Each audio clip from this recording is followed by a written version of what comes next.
असा कोणताही व्यक्ती नसेल ज्या व्यक्तीने एसटीने म्हणजे आपल्या लाडक्या लाल परीने प्रवास केला नसेल।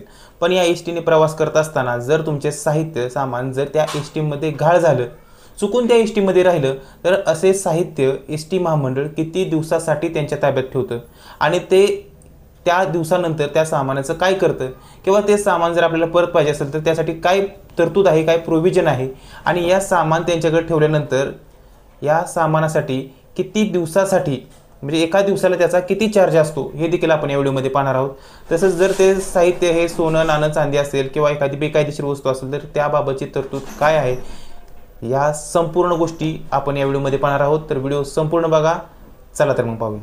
नमस्कार, मॅन विथ मल्टी टॅलेंट या यूट्यूब चॅनलमध्ये आपल्या सर्वांचं स्वागत आहे। जर तुमची वस्तू एसटीमध्ये घाळ झाली, आता ही घाळ झालेली वस्तू ही आपल्याला जर परत पाहिजे असेल आणि मी मागाशी सांगितल्याप्रमाणे ज्या काही गोष्टी आहेत या सगळ्या गोष्टींची माहिती ही MSRTच्या वेबसाईटवर दिलेली आहे आणि यासाठी आपण त्याचा जो ऑथेंटिकेटेड सोर्स आहे जिथून आपण ही माहिती घेणार आहोत थेट आपण तिथूनच आपण आता त्याचा मी स्क्रीन शेअर करतो आणि त्यामुळे तुम्हाला वाचून दाखवतो की त्यामध्ये त्यांनी काय तर आपण आता MSRTच्या ऑफिशियल वेबसाईटवरती आहे आणि इथं लिहिलं बघा, प्रवाशांचे गहाळ झालेले व जमा असलेले असे सामान प्रवासी यांना परत देण्यासाठीची जी कार्यपद्धती आहे ही इथं खाली दिलेली आहे।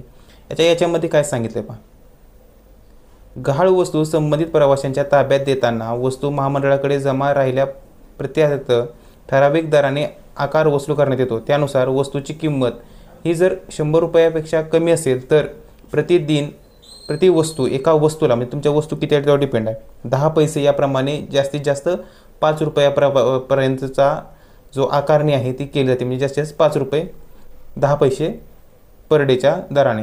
आणि जर गहाळ झालेली वस्तू ही 100 रुपयापेक्षा अधिक असेल तर वस्तूपोटी प्रतिदिन 50 पैसे याप्रमाणे जास्तीत जास्त 10 रुपये इतकी आकारणी वसूल करण्यात येते ही वस्तू तुम्हाला परत देत असताना। त्याचप्रमाणे गहाळ वस्तू मागणीकर्त्याच्या मागणीनुसार दुसऱ्या गावी पाठवायचे असेल उपरोक्त आकाराशिवाय वस्तू वाहतुकीचा दर पार्सलच्या दराने आकारण्यात येतो।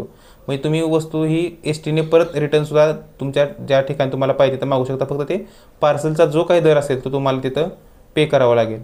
त्यानंतर एखादी वस्तू जर नाशवंत वस्तू गहाळ झालेली असेल तर सामानांतर्गत जमा असलेल्या अशी वस्तू खराब होऊ नये याकरिता 24 तासात या वस्तू ताब्यात घेण्याकरिता संबंधित प्रवासी न आल्यास अशा वस्तूचा लिलाव महामंडळाकडे करण्यात येतो। लिलाव झाल्यानंतर व 7 दिवसांच्या आत संबंधित प्रवाशाने नाशवंत माल आपलाच असल्याची मागणी करून तशी खात्री करून दिल्यास संबंधित वस्तूच्या लिलावाद्वारे महामंडळास प्राप्त झालेल्या रकमेतून मागणीकर्त्याच्या प्रवाशास 10% रक्कम वजा करून देण्यात येते।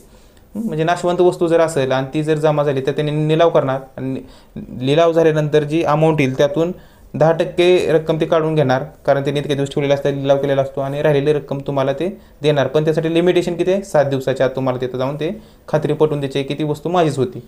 त्यानंतर महामंडळाकडे जमा झालेली गहाळ वस्तू सर्वसाधारणपणे 1 महिना कालावधीसाठी जमा करून ठेवण्यात येते।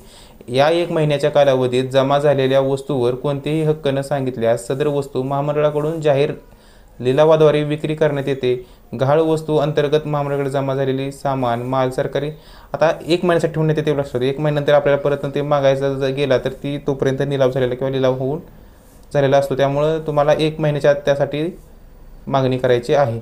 यानंतर पुढे सांगितलेलं आहे की बघा, महामंडळाकडे जमा झालेले सामान माल सरकारी बंधने असलेला असेल अथवा चोरीचे सोने चांदी इत्यादी प्रकारचे असेल तर असे सामान पोलीस अबकारी अधिकारी यांच्याकडे जमा करण्यात येते। तसेच गहाळ वस्तूंचे मूल्य 1000 पेक्षा जास्त असेल तर असे सामान संबंधित विभागात जमा करण्यात येते। सदर सामानाचा परतावा विभागीय कार्यालयाकडूनच करण्यात येतो असं यामध्ये म्हटलेलं आहे। म्हणजे आता वस्तू जर चोरीची असेल किंवा सोनं असेल तर त्याचा जो परतावा आहे हा विभागीय कार्यालयाकडून करण्यात येतो।